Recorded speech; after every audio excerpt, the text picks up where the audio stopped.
Welcome in to the special crossover show tonight. We've got the Sweet Tea and the SEC crew, me and Adam, with We Talk Ball crew, me and Austin, for a special edition. Thanksgiving is Thursday, so we're not going to be having a show Thursday. So we thought, why don't we get all of us together and do a special rivalry weekend edition? Before we get to intros, let me go ahead and do some cleaning real quick. Go to YouTube, hit the subscribe button at CFB_SZN. We just hit 300, which is awesome, which was our goal before it ended. And we are now trying to get to, I think 500 was the goal for, I think that was the next goal. So, yeah, congratulations, guys. We've worked really hard for this. So, small channel moving up, 300. That's awesome. Also, we been meaning to put this on here for a couple of weeks. We will always remain a free show. We will never be a paid show. But we do have options if you want to donate, if you want to help the cause. You can go to Cash App and Venmo. It's at CFB SZN and Cash App. We do a lot of hard work. It's only if you want to donate. You ain't got to donate. It's always going to be free. This channel will always be free. Will always be a free show. And it's just up there if anybody ever wants to help out. All right, I'm Chris. You can find me on Twitter at CFB Talk 07. As always, I am joined on Tuesdays by my guy Adam at CFB Guy, the host of the weekly Walk On podcast. You can find it on Apple, Spotify, iHeart, anywhere you find your podcast. Go check that out. He's having his best guest he's ever had tomorrow. The best Did guest. you cancel, Chris? Oh, no, I didn't cancel. Oh, okay. I thought maybe it was somebody else then. I will be joining his podcast tomorrow. I don't even think I've replied to his text. But, yes, I am joining his podcast tomorrow sometime, and I'm looking forward to it. And then joined by the other half of We Talk Ball, my guy Austin from the Thursday show. How you feeling on a Tuesday, Austin? Feeling good, man. Feeling good. Got a little basketball on. Ready to talk. I'm going to say this word one time, and that will be it because I can't say it. Ready to talk rivalry week. I know. I've been practicing it all day. Adam, how you been doing, brother? You know what? Hey, man, this is the best week of the year, in my opinion, because you got rivalry week, and then you got a bunch of really good college basketball matchups, too, with all the tournaments, the Maui Invitational, the Battle for Atlantis, all those games, and they usually end up, when you get to the semifinals and finals of those rounds, some top 10, top 25 matchups. And then there's nothing better than rivalry week with all the games, the Egg Bowl, the game, Ohio State, Michigan, the Iron Bowl. You know, there's just so many across the board. Texas A&M is finally back. It's year 2 of renewing the rivalry. So it's really exciting with all these different games and all these passionate fan bases. They have so much hate towards the other team they're playing. You know, I'm going to say this and I'll let you talk, Chris. One thing I love about it, and, you know, we've been known to be kind of down on the playoff era, but now, you know what, we're in the playoff era, so we might as well enjoy it. And rivalry week having so many playoff implications on top of just being a great rivalry game, I think it's going to be an awesome weekend. Yeah, man, it's oh, look, our original Athletes Forum podcast. What's up, bro? Number one fan right there. We love them to death. It's a trio today. Yes, sir. They got the Knowles this week? They do. Give me the Gators by 2 touchdowns. Yeah, we're gonna sprinkle that into the preview at the end. We'll talk a little Knowles and FSU. Guys, how about what's the Thanksgiving plans looking like? Adam, what you got going on for Thanksgiving? I'm not doing anything special, man. They got the racetrack opening up out at the fairgrounds here in New Orleans, and as a side gig, I sell beer at Saints games, Pels games, festivals, and I sign up to work, go out there and bar. I think I'm actually bartending, not just selling beer out of a push cart this time. So I'm hoping to make really good money because I've never been on Thanksgiving Day. I've heard it's packed. And then I'm going back out Friday as well. And I got to go to my full-time job Saturday. So hopefully I have a good weekend. Yeah. Austin, make some money. Yeah, that's right. Man. What you got planned? You know I'm a fat guy. This is my national championship. This is what I practice all season for. Is Thursday. I'm hitting up 2 or 3 houses on Thursday, a couple over the weekend, and just going to get in as many groceries as I can. Yeah. Yes, I've got a obviously Thursday, 2 places Thursday. I'm hosting Friday, or we are hosting Friday. I'm doing nothing but sitting on the couch and eating. And then we are going Sunday to somewhere else Sunday. So we've got 4 or 5. Yeah, we're gonna be eating it up. All right, let's get into it, guys, because it's loaded. We've got 10 games, 10, 11 games we're gonna preview. Let's go to Thursday night. Let's go to the big the Thanksgiving game. Memphis 5.5, Navy. Austin's Navy. I got to give him props, man. He was hyping Navy in the offseason, and looks like he was right about him the whole time. To me, Navy's offense is really good. I think they're top 20 in EPA, top 30 in quality drive rate. The defense is kind of inconsistent, guys. They've been in a lot of shootouts. I think this game's going to be a shootout, y'all. I think Navy and Memphis is going to be a banger on Thursday night. I'm thinking like 38, like 31 type game. We'll go Adam. Adam, you're I would say you're our resident G5 guy. You love the G5, and I do too. We all do, but you pay a lot of attention to it. What's your take on this Navy Memphis game? I feel like it's kind of a coin flip game. Both of them have looked great at times.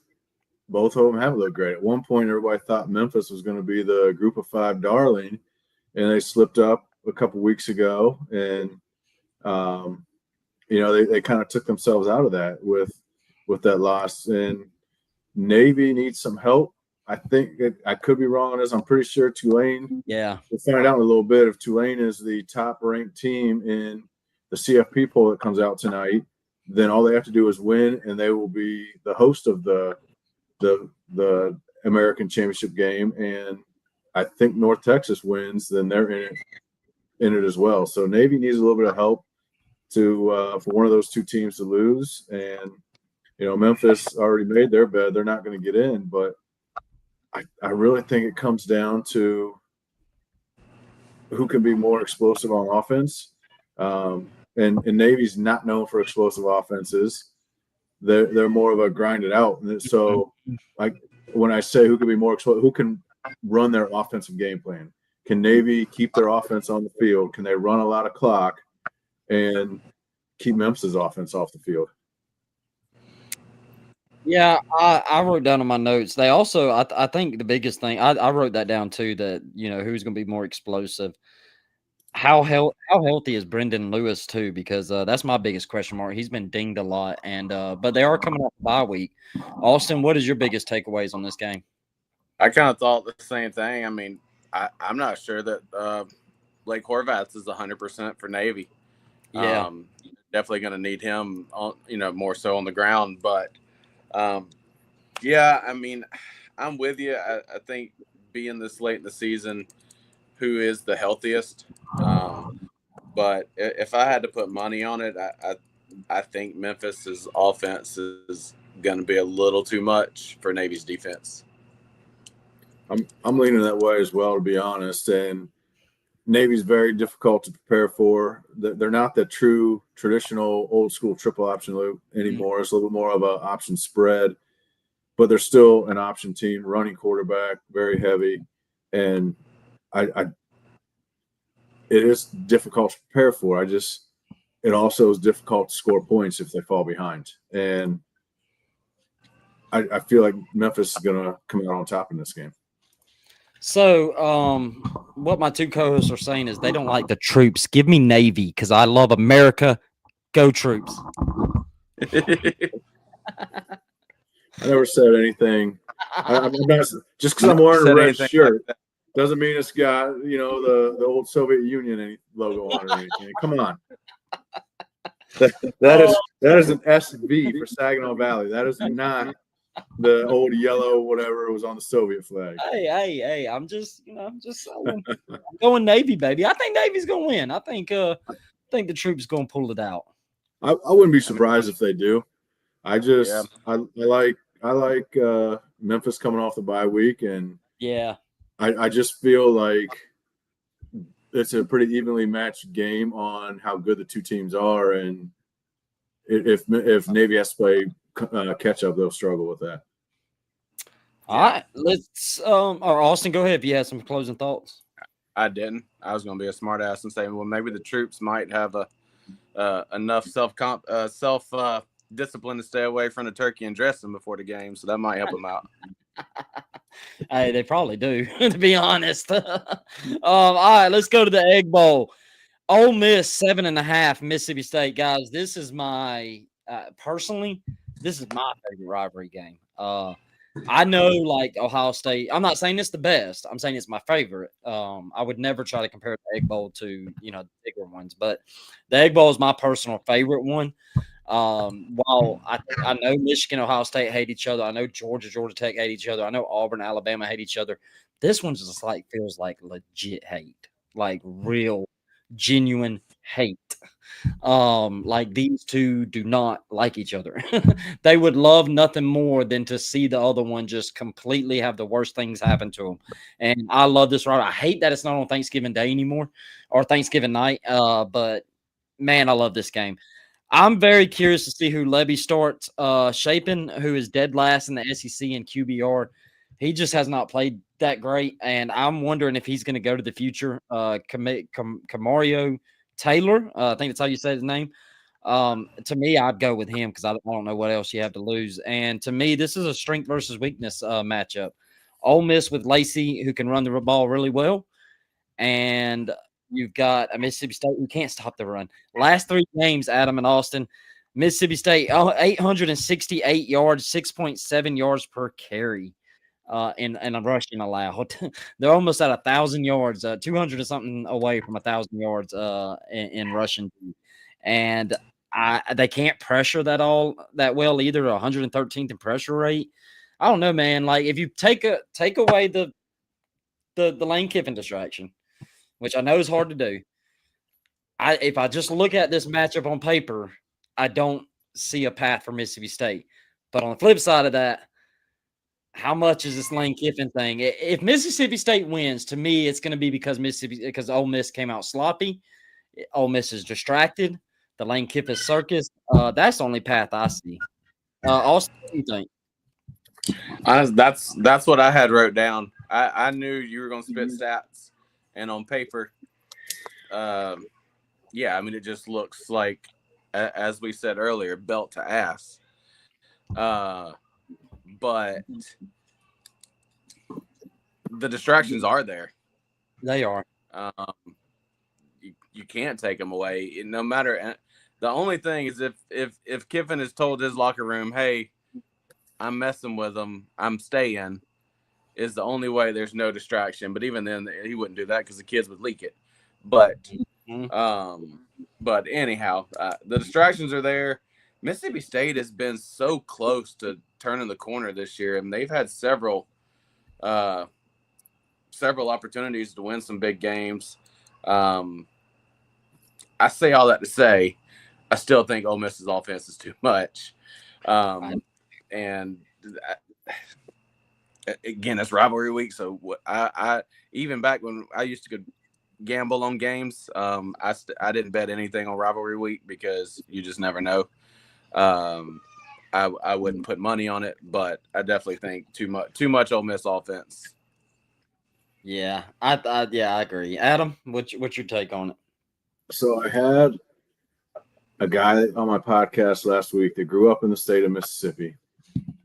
He's a Southern Miss guy, and for years, neither Ole Miss or Mississippi State was that great. So his take on it was the Egg Bowl is like the 2 drunk uncles at Thanksgiving out in the yard beating on each other. Just kind of their great comic relief, but ugly at the same time. And it traditionally kind of has been. And Ole Miss has gotten away from that stigma a little bit, and they're a good team. They've been a good team in the last few years. I do think the Lane Kiffin distraction is going to matter. I don't think it's going to matter enough. It's going to be a little bit closer than what a lot of people think. But I honestly, I see this being a huge rushing game. I think Chambliss and Lacey and the rest of Ole Miss combined for over 200 yards rushing, and it's the score looks closer, but Ole Miss just beats them down. And it just Kiffin likes to run and gun and run the score up if he can. I think he's just going to kind of bludgeon them to death and run for 250, 200 yards, and it's going to be a slow death and a little bit of a closer score than what it really looks like. So, because we won't talk again we'll talk on text, but because we won't be live again till Sunday to recap games, let's do this before we move on to the next preview. Final prediction. Where does Kiffin go? Austin. This is our final time we can say it publicly.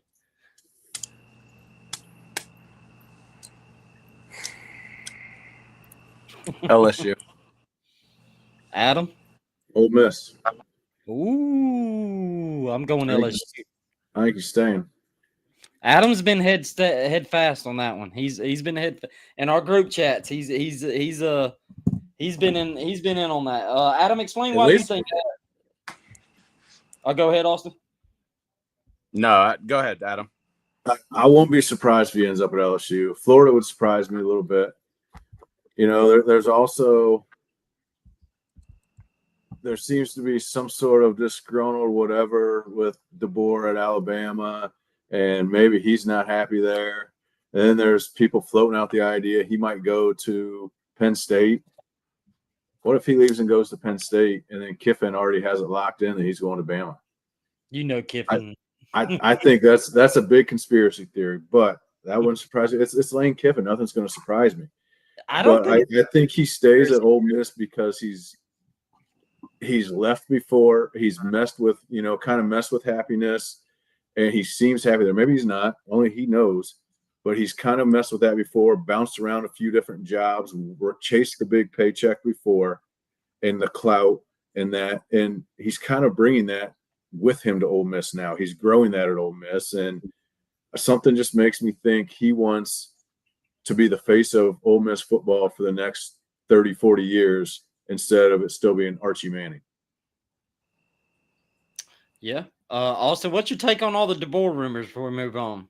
Would you your wife would love Lane. She said that on my TikTok live earlier today.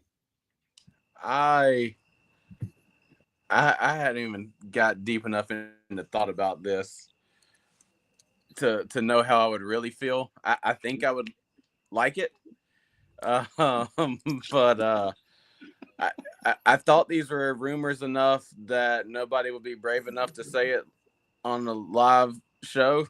But Adam just did, so which made it sound really real in my head. So, yeah, I don't know.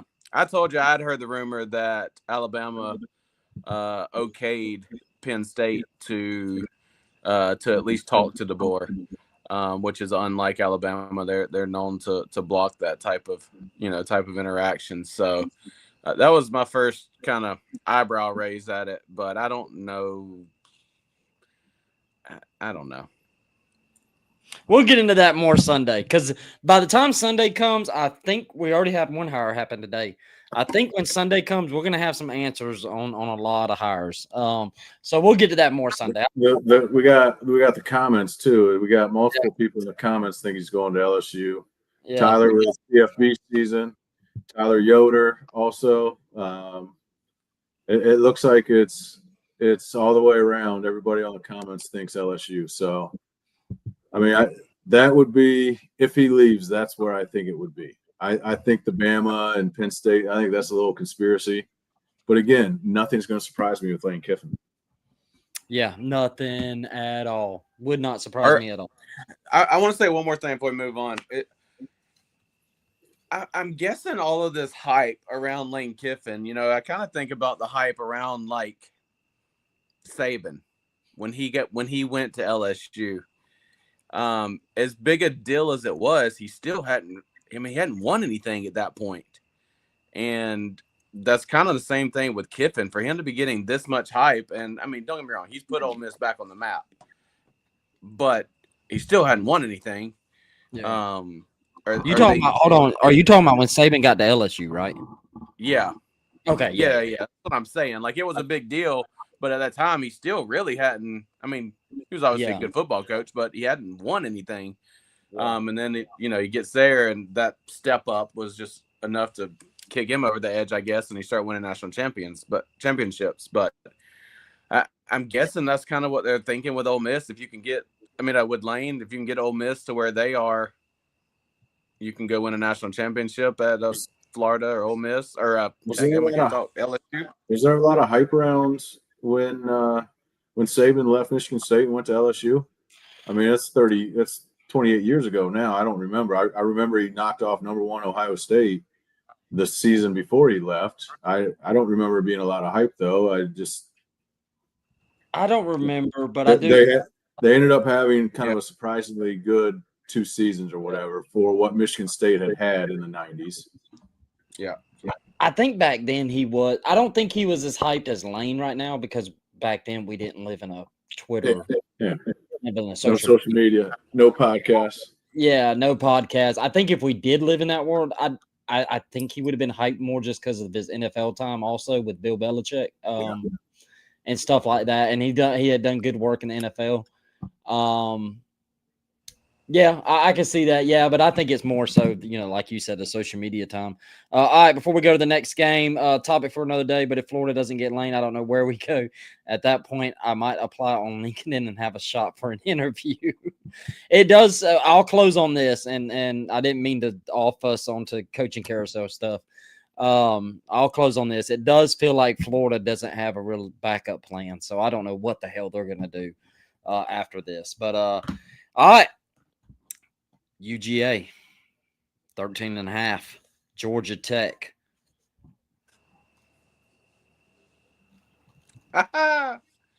Flip it that way just a little bit. It says BTA. Belt to ass, boys. I think Georgia's going to win this game. I think they're going to cover. Hey, listen to this. Georgia Tech, last 3 games, 41.3 points per game allowed. They're 116th in EPA per pass, 124th in early downs EPA, 107th in defensive rushing success rate. I think UGA's offense is going to put belt to ass on this defense. Now, on the flip side of this, UGA's defense hasn't been amazing. They gave up 40 plus to Ole Miss, 40 plus to Tennessee. That's the best 2 offenses it has faced all year. It does feel like it got fixed against Mississippi State and Texas, but I'm not really trying to judge off those 2 games. Those weren't 2 great offenses.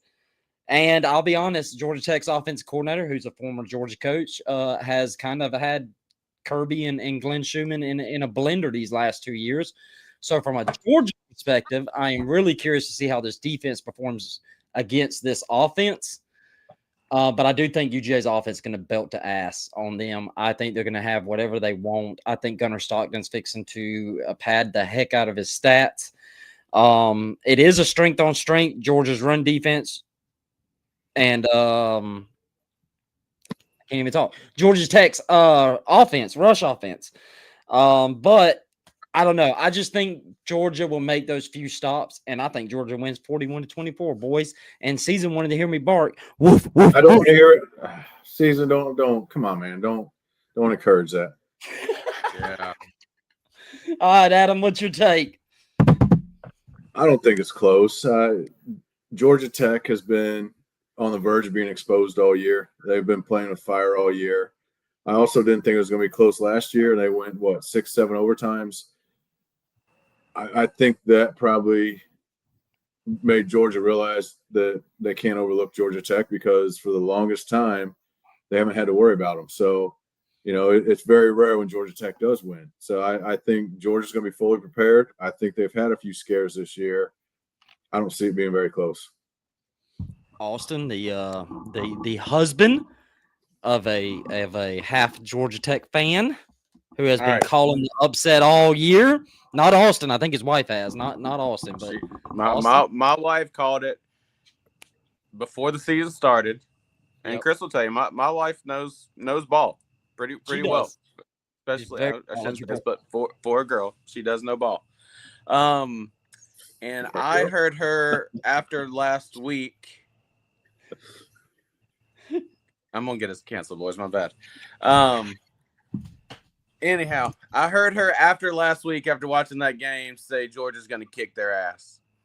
And Chris will tell you how hard it is to get my wife to admit that she's wrong and to change her mind about anything. I think that just shows you how bad this Georgia Tech defense is playing. I say that joking, but that's just a picture of how bad that defense has been. I feel like Kirby's locked in right now too. I don't know. He's got that look. He's got that look about him in his press conferences, and I think Georgia's clicking. And I think he focuses on coming out swinging. And I'm with you. I think they win. I don't think it's a ball game. I think I get to take my nap at 3:30 on Friday after lunch. Brother, you're taking that nap regardless. I've been to your house on a football day. You're right. This man gets up and watches game day, and he gonna catch the noon games, but about halftime of those games, he napping. Athletes Forum podcast has asked me. He asked me, where does Tech rank on UGA rival rankings? I can't even say it now. Yeah. Austin messed me up on the rankings. So here lately, I've grown to hate them more than I used to in the past. Because Brent Key I love Brent Key because I love how much he actually hates Georgia. Like, he admits it. He doesn't shy away from it. Kirby, on the other hand, he's a closet hater. He's more of I wanna say the right things, be robotic. And then behind closed doors, he'll talk about how much he hates each team. But Brent Key doesn't hide it. Brent Key's going to tell you he don't like red and black. He hates Georgia, and I love that. So it has made me hate Georgia Tech a little bit more than I used to. But I still have them third. To me, it's Florida, it's Auburn, it's Georgia Tech. But I hate all of them the same. So I mean, there's no prejudice here. I share all the hate on all of them, baby. Yeah, I would have thought you would have had them like fourth. I thought it would have been Florida, Auburn, Tennessee, Tech. No, Tennessee's irrelevant. We don't worry about them. I like somebody that. had to say it. I mean, somebody had to say it. That's getting clipped. If you're wondering while I'm looking at my TV right now, I'm having to change the channel because you know how we talk about we don't watch the playoff rankings, and this is why, because they don't matter. But it came on TV while we were talking, and I looked up, and all I saw was Alabama having to play Ole Miss in the first round of the playoffs in the fake bracket. So I was like, I got to turn that. That had me distracted. But all right, yeah, the Lone Star Showdown, Texas A&M, 2.5-point favorite versus Texas. Austin, I think you're going to remember me saying this a couple of weeks ago, or actually a couple of months ago. Season's going to get pissed. He's been out for a while, so he may take offense to this. But when I say this, Austin's going to remember this. But I got real close to my mic, and I wanted to whisper a secret about a certain team a while back. And now I want to say it about a Texas team. Is this defense overrated? Listen to this. They have played the 15th ranked offense, the 14th ranked offense, and the 8th ranked offense on S&P Plus, which is an advanced metric. In those 3 games, they have allowed 1,326 yards, guys. The 3 best offenses they faced, 1,326 yards. Oh, and this doesn't even include facing the 95th best offense in the Florida Gators, 423 total yards. I don't know if they're overrated, but they're not what I expected. And Texas as a whole, I don't think has been what anybody expected this year. And Arch, I've said this week in and week out. Arch gets a lot of hate, but a lot of it's not on him. He's running for his life. His passes are being dropped. He's not getting much running game. The defense has played okay. I really think if they can get a running game going that is not him, then they have a chance. If they don't do that, they don't have a chance. Yeah, you've said that. Austin, he's and you're right. I mean, if they don't, me and Austin, we've talked about this a lot. I think me and Adam have too. We've talked about Texas A&M not being able to stop the run. They've been gettable in the run game on defense, but I don't know that Texas can expose it. I mean, they played Mississippi State, which is way horrible in the run game, in the run defense, and they mustered like 77 yards. But like Athletes Forum podcast brought up, Austin, this line's only 2.5. Yeah, that's crazy. And Wisner's Texas leading rusher, 112 carries, 442 yards. Yeah, Austin, what is your take? I've gone back and forth on this game, and I'll tell you why.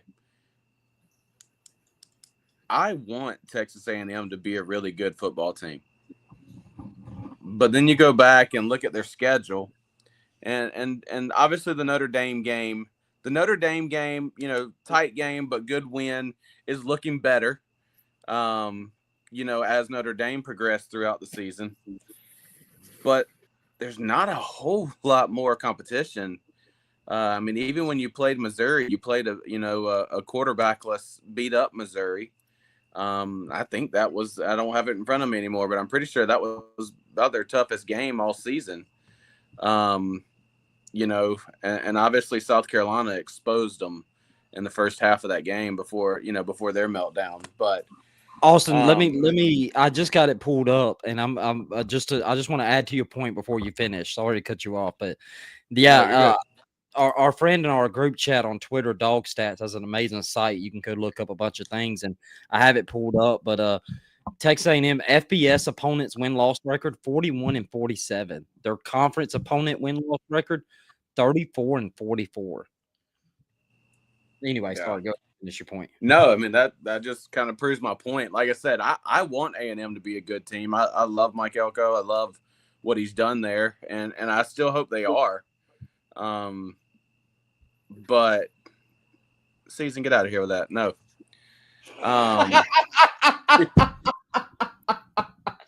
Anyhow, we'll answer that after this game. Yeah, I think they are. But no,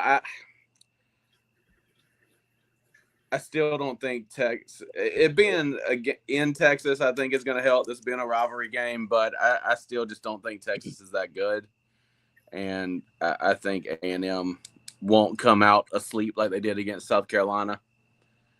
And that was a wake-up call for A&M for sure. Yeah. If they don't come out swinging, then it wasn't a wake-up call as much as it was that's who they are. So I am a little worried A&M may be Oregon of last year, run the tables and get to some real competition and it show up. But we'll see. Yeah, Adam, any other takes on that game? Because you didn't talk much on that one yet. I'm leaning A&M.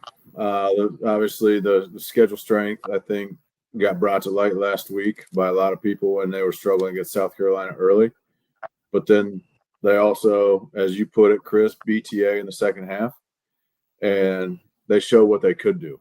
And I think that's a wake-up call. That was a wake-up call they needed. I think they'll get it done. Yeah, no, I'm with y'all. I think A&M is going to win. I'm a little nervous at that line. I do agree about A&M's schedule. I don't think have they faced. If I'm thinking off the top of my head, the top 8 teams in the SEC right now, right? Not in any order. Please don't yell at me, commenters. I'm just naming the top 8 teams in the SEC, which is like Alabama, Ole Miss, Georgia, Aggies. Chris, I got it right here. Yeah, go ahead. Give me the top 8. I got it brought up. They haven't played Georgia. Okay. They didn't play Ole Miss. They didn't play Alabama. They played Texas this weekend. Did they play? They didn't play Oklahoma. They didn't play Vanderbilt. They didn't play Tennessee. And so now they did play LSU. So now we're 1, 2, 3, 4, 5, 6, 7. We're 8 teams down, not counting A&M at the top. And they played LSU. Yeah. I've got their schedule here. They beat Auburn in that ugly game by 6. They beat Mississippi State, Florida. They beat Arkansas by 3. They beat LSU. They beat Missouri. Obviously, South Carolina by 1. Dang it. Yeah, I don't like. I listen. I think they are a really good team. I don't know that I think they're elite. At one point in the season, before I realized, their schedule and all that, I don't know if they're a national championship team. This line does scare me. It being a home game scares me for Texas because it's at night. And what also scares me is the dynamic of A&M can lose this game. They're totally fine. Texas, they may not even be fine with the win, but they have a legit case at 9-3 for an at-large. They're definitely going to cry and scream about it. So they may have a case. I don't know. So they're fighting for their playoff lives. They're fighting not to end the season with 4 losses. That scares me, but I don't know, man. I just think this Aggie team is explosive. They have 47 pass plays of at least 20 yards or more. That's 14th in the country, and they gain at least 10 yards on 35% of their pass attempts. And I just don't like this Texas defense. I don't know what Vegas. I don't know what they're trying to tell me. I like Texas A&M. Give me Texas A&M at 2.5. And yeah, I think they cover that. All right. Before we go there, let's ask this because Season called me earlier today, and he's been on this BYU thing. Is BYU a top 12 team? Before we move on to the next team, we already know Austin's feeling. We don't have to go to him.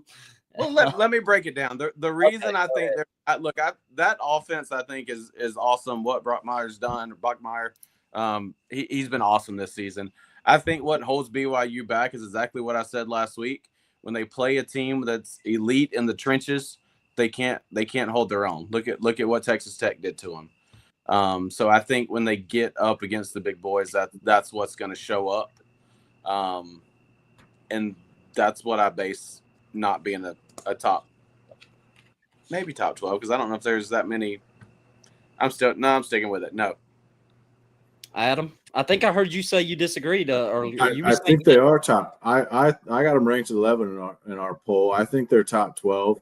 They're borderline top 12 though. They if they don't get the automatic bid with the Big 12 automatic bid, then they might be one of those teams that gets bumped for the Group of 5, or they might get bumped for the ACC's champion, because I have them in front of every ACC team. So, do they make the playoff? Maybe, if they don't get the automatic bid. But I also think they're top. I think they're top 12 right now. And it's borderline though. I truly think there's a scenario where BYU and Texas Tech can both get in. Texas Tech gets the at-large and BYU gets the automatic. It's definitely possible. I mean, there's all kind of craziness that can happen this week. This weekend could be absolutely nuts as far as playoff implications and stuff like that. It's gonna be nuts. All right, It's gonna be awesome. Yeah, it's gonna be awesome. Speaking of, before we move on, I was gonna say, just because I did have it on a while ago, because the only ranking really to keep up with right now, Tulane did come in at 24 as the top rank. Okay. Did they drop a spot from last week? They were 23 last week, weren't they? Or were they 24 this week? Were they? I don't remember. I don't pay attention to the CFP standings that close until the end. But yeah, I don't either. I might be getting mixed up with the 8 people. I remember the coaches ran about not being a top 25 team or whatever is all out. I don't know where they were, but anyhow. According to Summerall, they're just an average team. He's watched them practice. Yeah. I love that dude. Are they the only Group of 4 team ranked? That's all I saw. I was okay. not. I was kind of watching just for that. and I didn't see anything else. Well, they win this weekend. Tulane's hosting the American Conference Championship game then. That's the tiebreaker. It's whoever's highest ranked in the CFP if there's no head-to-head. Awesome. Yep. All right. The game. Ohio State, 9.5, Michigan. We'll start with Adam because just like when we get to the Iron Bowl, Adam is a former Kentucky player, but he grew up a big-time Buckeye fan and still roots for the Buckeyes. So we're going to let Adam kind of start this preview. I want to start by asking this to Adam, and Austin can answer when it's his go-around. Guys, is Michigan going to do it again? Adam? You got the best receiver in college football, another receiver that's top 5 in college football. You got a very good quarterback. You have one of the best defensive players in downs. Ohio State is a much better team. Michigan's got some injuries. They lost their top running back, Underwood. I don't know what to expect with him at times. You know, he still kind of has the freshman unpredictable on how well he's going to play. There's no reason why anyone should think Michigan's going to beat Ohio State, except there's a very good chance they can, because there's many times in the 90s I watched a better Ohio State team lose to Michigan. There's been many times I've seen an Ohio State team that wasn't as good on paper lose to or beat Michigan. You know, Tressel in his very first game in 2001 had no business beating Michigan, and they did. Last year, Michigan had no business beating Ohio State, and they did. I think Day has a little bit of that John Cooper in him, where he just gets way too tight during the Michigan game. And you saw it last year. Great athletes on the outside, they just run in the middle, 3rd and 8. And this year does seem a little bit different. I do think Ohio State actually wins this year, but it's going to be a dogfight the whole game. And Michigan has played well against Ohio State's top receivers the last 4 or 5 years. Ohio State's produced a lot of NFL talent. If they can force them to run the ball, Michigan can win the game, because Ohio State's one downfall on offense. They have not run the ball well on offense this year. Bo Jackson's starting to emerge. They got a couple other guys starting to emerge, but they still haven't done it against quality opponents. I think they can throw the ball on pretty much anybody. If you scheme them right, you might be able to double team so much, play a zone, and force them to run that they don't have a choice but to run. Athletes Forum podcast gets me every. When y'all see me laughing or smiling, I am not laughing at y'all. No, I know. I see that. I see him as well. I was reading it. Adam, before Austin, he did ask a question. Adam, are you worried about the health of Tate Smith? Which, before we get there, I did look it up. Ryan Day said they're on track. You know, take that for what it is. And 2, slow start for the Bucks as of late. 3, Michigan has owned them lately, which I think he already talked about 3. But 1 and 2, what you worried about that? I think Smith's probably healthy. I think last week was probably a precaution. Tate is the one that I don't know. Day's not going to give anything out. No head coach is going to give a whole lot outs, whether they're going to play or not. They're tracking to be able to play. We'll see if we can get them ready. I mean, that's coach talk there. Ohio State has started a little bit slow. I watched their game this past weekend. They were playing very conservative, very close to the chest. Sayin, I think, threw the ball 5 times in the first half, 6 times in the first half. So they were just trying to pound the ball. I think they had a few trick plays that were kind of weird and random that they had no reason to run. They brought in Kleinholtz, the backup quarterback, a few times to throw the ball, which they don't normally do. I think they spent a lot of the first half last week just trying to get stuff on film for Michigan and for the playoff, just random stuff that, you know, 1, to give them something to think about, and 2, I think it was there to see how it worked against another team instead of just repping it in practice again. So I don't know if last week's a good indicator of the slow start or not. I think it's going to come down to if Ohio State can run the ball. if they can be two-dimensional and not be forced one-dimensional, I think Ohio State wins decent with a decent amount or by a decent score. But Michigan seems to make Ryan Day a little loopy. It's like the old cartoons when except it's negative. They get the Bugs Bunny, the hearts come flying out when he sees the female bunny, except it's like a fear thing coming out of his eyes. He just completely coaches the game different than he has all season. Think about the coach from the Water Boy. When he's playing the Mud Dogs, how he hides from the other coach. That's right. Yeah, Austin, does Ryan Day have a problem like me and Kirby? We have an Alabama problem here in Georgia. I wanted to get ahead of it because I know it was much the same. I feel like. Is this now a Ryan Day Michigan problem, kind of like Kirby with a Alabama problem? Yeah, I don't know. I don't know that Kirby has an Alabama problem. I guess the record speaks for it, but anyhow,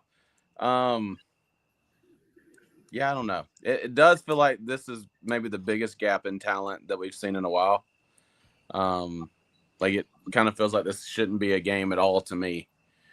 I was trying to look at some stats, but I had to go to Ohio State or Michigan website because they're the only two only two places that actually care about this game. So to find anything, but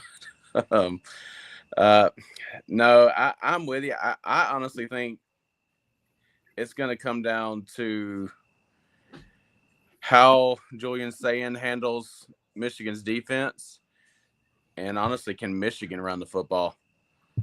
Yeah, those are the two things I think that the game's going to come down to is how.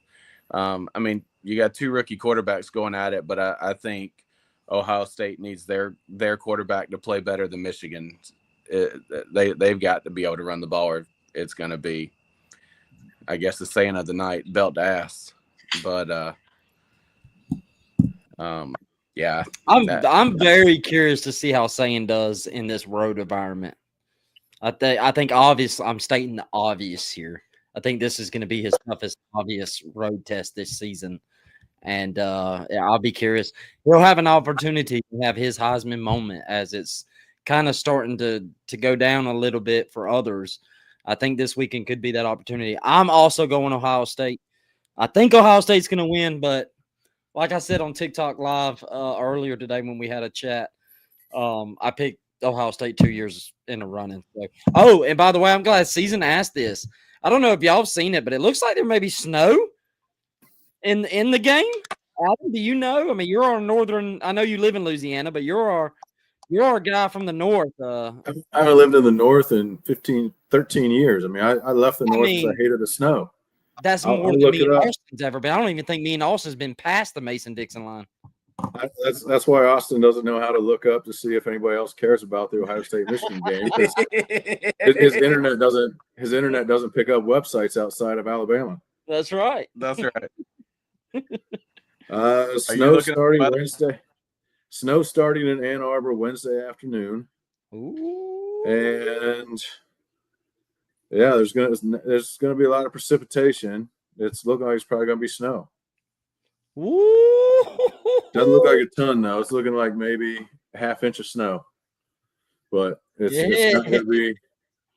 Let's see how windy. 14-mile-an-hour wind gust. That's not terrible. If that's the max gust, that's not terrible. But that's the 12 o'clock game. Yeah, it'll be the noon kickoff. So it's going to get warmer as the game goes on, but different sites show different stuff. But I mean, I'm looking at a high of 30 degrees with a 70% chance of snow, but it does say afternoon snow showers. So maybe the second half might get interesting. Yeah, half of an inch is just kind of some flurries, though. That's not a lot of snow. It is for us in the South, baby. Hey, we see a little bit of snow flurries down here. It has snowed probably 3 times in my lifetime down here, and we've shut it down. It's Armageddon. We got 12 to 14 inches in New Orleans last winter, or this back in January, and Yeah. it was December, and it shut the city down for 5 days. We did too. On Friday, it was 60 degrees out. Yeah. I golfed 3 days before the snowstorm, and I could have golfed 5 days after. Yep. Yeah, I'm 40 years old, and we got about 6 inches last year, and that's the most snow I've ever seen in my life. Yeah, us too. All right, guys. Miami 6.5. Pitt. This is a classic Mario screw up game on the line here. But I'm gonna go ahead and say it. I'm picking Miami because I really hate one particular matchup for Pitt. Very similar to Notre Dame game to me. The line of scrimmages, guys. Miami ranks 5th in pressure rate. Pitt is 115th in pressure rate allowed. We didn't see it last week because Georgia State can't really rush the passer, but Notre Dame could, and Pitt couldn't get nothing going. And as much as I could see Miami losing this game, because look, you can have the classic Mario screw up, you can have the classic Carson Beck throw 4 interceptions. All that could factor into it. Miami's offense is not very explosive. They're really efficient. Playing in Pitt, I think, if I remember right. So Miami's having to travel from the south up to the north. Colder weather. I could see it. It's Mario Cristobal, guys. We can see it. But I just don't. I don't think Pitt can block Miami's defensive line. We went with Adam first last time. Austin, what you thinking? Upset pick of the week. Oh, look here. Pat said we can lose this game by 100 if we win the next 2, and he lost that game by 100. So I don't know. I've lost all faith in Miami and Mario Cristobal, and I'm with you. I think this is a classic choke game, and I think Pitt comes out swinging. I think they get it done. Adam? I'm not an analytics guy, but you talked about how Miami pressures quarterbacks. My eyes, everything I've seen, Miami just looks like they're a better team. I think they got better athletes on the field. But my common sense tells me don't trust Cristobal in November. Don't trust Beck not to have another 3 interception turnover type game because he's due for one more. I'm going Pitt. It's against my common sense, but I'm going Pitt. Usually I'm the one that's making all the crazy picks, and you two, look at y'all. All right. I love it. Damn. Can I change mine? No. Oh. You're the host of the show. You can do whatever the hell you want. No, screw it. I'm gonna go Miami because I forgot the records again, and I think I gotta keep kicking Austin's butt because I don't know if he checked our fan. I don't know if he checked our fan pick'ems, but I am inevitable. I saw it. Tennessee 3.5. Vandy. I don't know if you two look. Tell me if you haven't, or tell me if you did, so you don't cheat. Have y'all seen the total for this game? No. It's got to be high, right? No. I'll let since we're going to Adam first this time. Adam, guess. 72. Austin.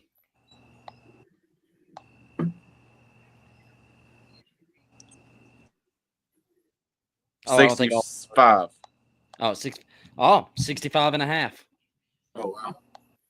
65.5, guys, and I think this game is going to be a shootout because I don't think either defense is good. What's really interesting is Vandy can run the ball really well. Tennessee can't stop it. The Vols passing game is really good. Vandy don't do that great against the pass. I mean, they made Auburn look like the 2019 LSU team when it came to passing the ball. So I think this comes down to who gets that one stop. Some of me thinks Vandy could probably do it. But I'm going Tennessee. I'm going Tennessee. I think it's what time is this game, Adam? I know you have your stuff pulled up. If I remember right, 3:30. 3:30? 3:30. Okay. Yeah. 3:30. Yeah, I'm going Vols, man. I think it'll be a shootout. I think the Vols can win in a shootout. I wouldn't say more so than tennis than Vandy because Diego's been playing lights out, guys. I mean, Diego's been playing crazy. We went Dawson. Did we go to you first last time? It's Adam. I'm Adam, gonna ask you a question before we say this. I'm gonna ask a question before Adam gets into it. If Vandy pulls this off, are they in the playoffs? It's too early to tell right now. They're obviously right on the cusp. There's too many other teams on the cusp, I think. I don't know. Look at their schedule as well. It's not much different than Texas A&M's when it comes to conference play. They kind of got the easier draw of the conference. But that I think they have a legitimate complaint if they haven't. You know, they lost to Texas, they lost to Alabama. That's it. A South Carolina team that was ranked at the time should have never been ranked. They beat LSU, ranked at the time, should have never been ranked. You know, that stretch that we thought was really tough that they had ended up not being that tough. Missouri's a fringe top 25 team. So, Chris, if you got a chance, you had it up earlier. If you don't, I'll look it up when Austin's giving his breakdown. But I'm curious what their conference opponent record is. Now the Dog Stats has that amazing formula and website. But I think Tennessee wins this game in a shootout. Pavia is going to have a Heisman performance, 500 total yards, rushing and passing, if Vandy's going to win this game. They have a shot. They do. This is the first time in a while that I felt Vandy has a chance to beat Tennessee, even when Tennessee wasn't great.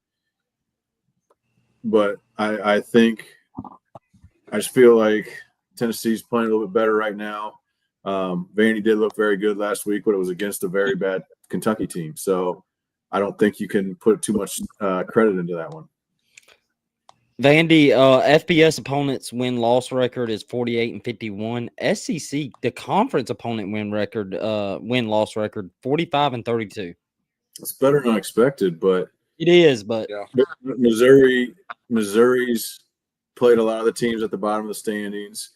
Vandy's played a lot of the team at the bottom of the standings. Mm-hmm. So some of their ranked wins or ranked opponents either didn't end up being ranked or they've had a softer schedule too. So I stand corrected on that. I was wrong expecting them to have their win-loss record worse, but they didn't play A&M. They didn't play Georgia. They didn't play Ole Miss. So I mean, they lost to Alabama. They lost to Texas. They didn't play Oklahoma. That's the top 6 teams in the SEC right now, and then Vandy was the next one in the standings. Yeah, when I look at their schedule, the main thing I look at is they haven't played a good offense all season. Alabama is the best offense they played, and your two best teams you played, you lost to. I'm with you. I think Vandy has just as good a shot of winning the game as Tennessee does. I just think Tennessee's offense is going to be too much for this. I think Tennessee's offense honestly is going to be too much for Vandy's offense to keep up.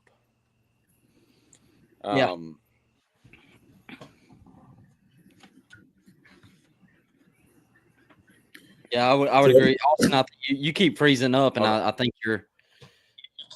Yeah, I know it. Everybody just froze up on mine. Sorry.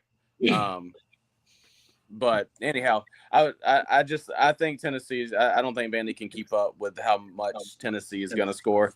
The only thing I can say that I do like is Vandy has everything to play for, and they need to win convincingly, honestly, to really, impress the voters. And Tennessee really doesn't. I mean, I guess they don't really have anything to play for. That's a fair point. That may show its head a little bit, but it's rivalry week, and Tennessee would love nothing more than to be like, you're still Vandy. Go play in the Outback Bowl with the rest of us. Yeah.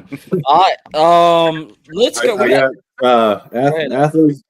Athlete Forum podcast said, "Give me Jay Cutler and the Commodores." So it made me think of a question for you two. Would you rather have Jay Cutler at quarterback? Obviously, Jay Cutler when he was at Vandy, or would you rather have Pavia at quarterback? I'd rather have Pavia, I think. I'd rather have Pavia. Give me Pavia. He annoys me. But I also love him at the same time. It's a love-hate thing with me with Pavia. Because I'm a shit talker too, and I love it. Me and Austin both. I think that's why me and him become best friends. We both love to talk shit. And I love that. Watching that guy practice the kneel down, in Tuscaloosa is one of the if you won that game, that would have gone down as one of the all-time greatest things ever in college football to me. But you didn't back it up. That's all right. Yeah, no, but give me Pavia. I like Pavia more. Yeah, same. Let's rapid fire on this next game before we get to the one that's going to close us out, because Austin's going to preview the majority of the next one. Not this one, but the next one. Oregon 6.5, Washington. I think it's a sneaky game. I think Washington, it's a rivalry game. We keep saying it. Throw the records books out. But after last week, Oregon. Now you want to talk about resumes, which I won't get into, but their Oregon's resume is not great. It's actually bad enough that there's been talks of them at 10-2 could be left out. That's how their resume stacks up. But I was really impressed with how Oregon bottled up USC's run game and Iowa's. That's been kind of a weakness of theirs. But the last two teams they played that were really good at running the ball, they bottled them up. I don't think Washington's great at getting after the quarterback. I don't think they're great at stopping the run, and I think Oregon's going to win. What you got, Adam? I don't see it being all that close. I think Washington is a little one-dimensional. When they run the ball, it's similar to Texas. When they run the ball well, they seem to win, and when they don't seem to win. Yep. So you going Oregon, Austin? I'm going Oregon. Yeah. Athletes Forum podcast hit it kind of nail on the head too. Like I never realized that last week when game day was in Eugene, and they did a little segment where they were talking about some of their rivalries, and it was kind of brought up who was hated more. Was it Oregon State? Was it Washington? And I mean, you could just tell from the fans it was Washington. Very underrated rivalry. Very, very underrated. And I also think that Dan Lanning has got to be eating this up, because it just feels like Oregon is being disrespected across the board right now. Honestly, the first time in years, because it feels like they've been the darling, and they've choked, being the darling the last couple of years. So I'm sure he's eating this up in the locker room. So yeah, give me Oregon. Give me Oregon big. All right. We're ending the show on this. The Iron Bowl at night. Alabama 5.5 going to the sneaky Jordan-Hare at night. The very that place is haunted. Austin, before I hand it off to you, I found this interesting today because I wrote down some stuff for this matchup, but again, this is your game. You're our resident Bama fan. Ty Simpson, first 6 games, 21 touchdowns, 1 interception. Last 2 games, 1 touchdown, 3 interceptions.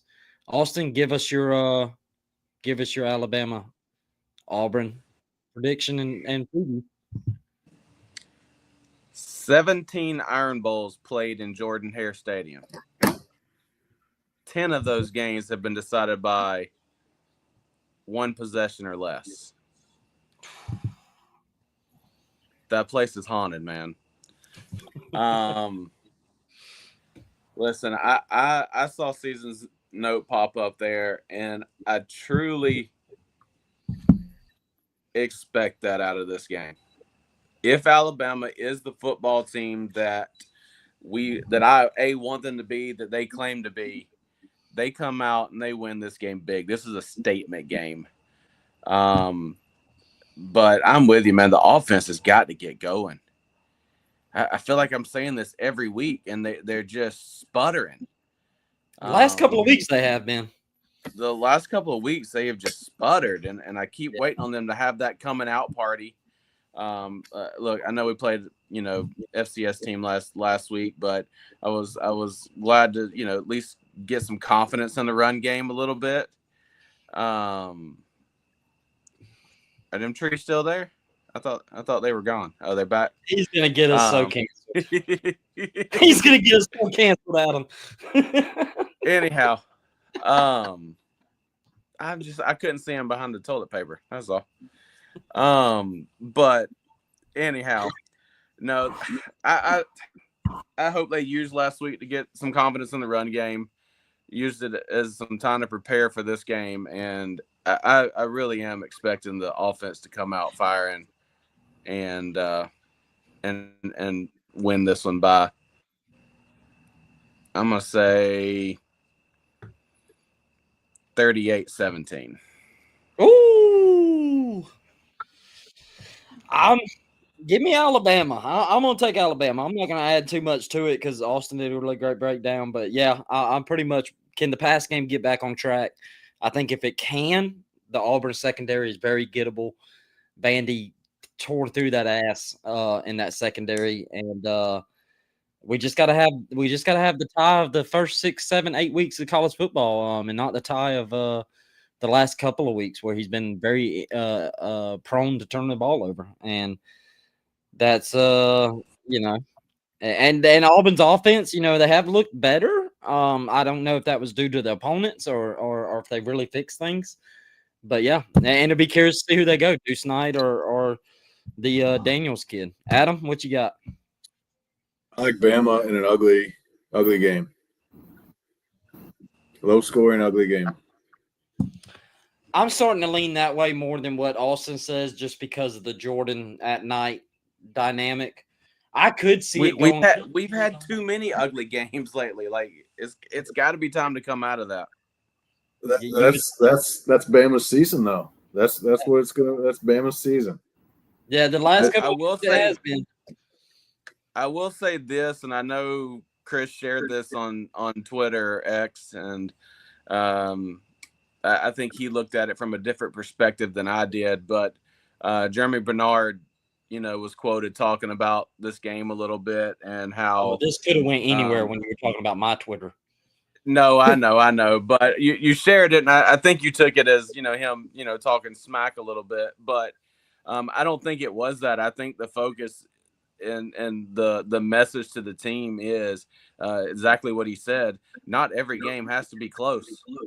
We're the better team on the field. Let's go prove that and put a beat down on them. And I think that's going to be the message this week and what they go for.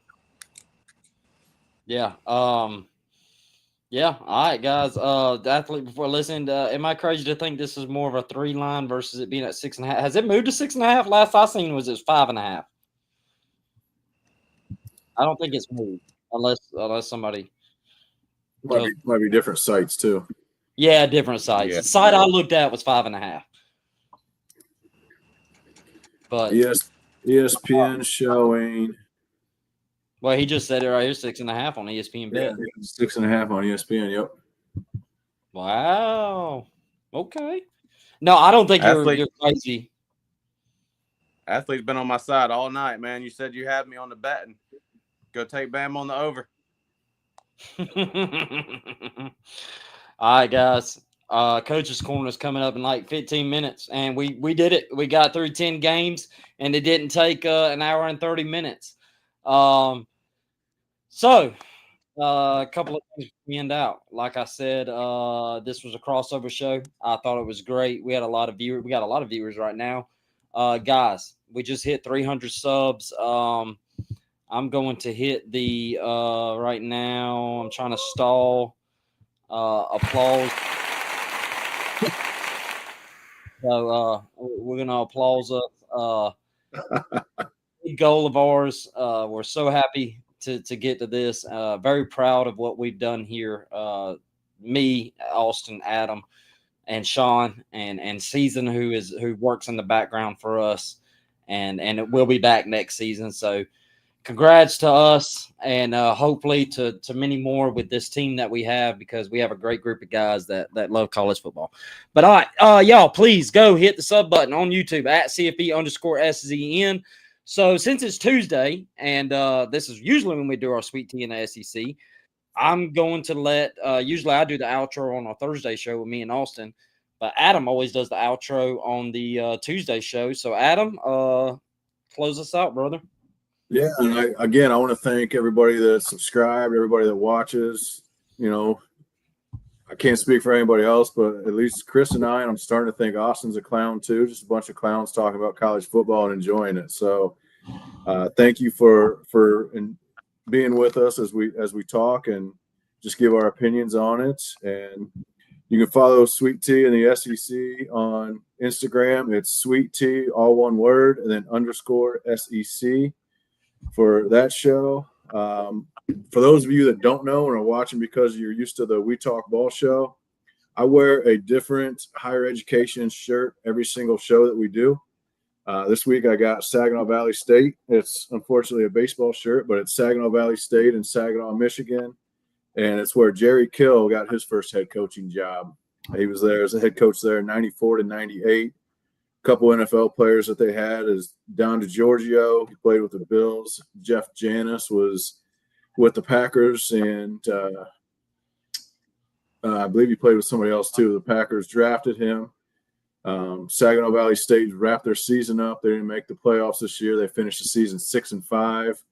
They were 5-2 in conference play. They play in the Great Lakes Intercollegiate Athletic Conference, where Grand Valley State also plays, where Brian Kelly got his head coaching start, and Ferris State is a member of that conference as well. I think they've won 2 or 3 of the last 4 national championships in Division II, where Chambliss is from. That's now at Ole Miss. So it's one of the better Division II football conferences. If anybody catches me repeating shirts on this show and calls me out on Twitter within 48 hours, I will send them one of my podcast shirts. So it's just a fun way to get different shirts or different teams exposure. You send me a shirt, I'll wear it. Reach out to me on Twitter, and we'll figure out how we get the shirt to me, and then I'll take it to Goodwill after that.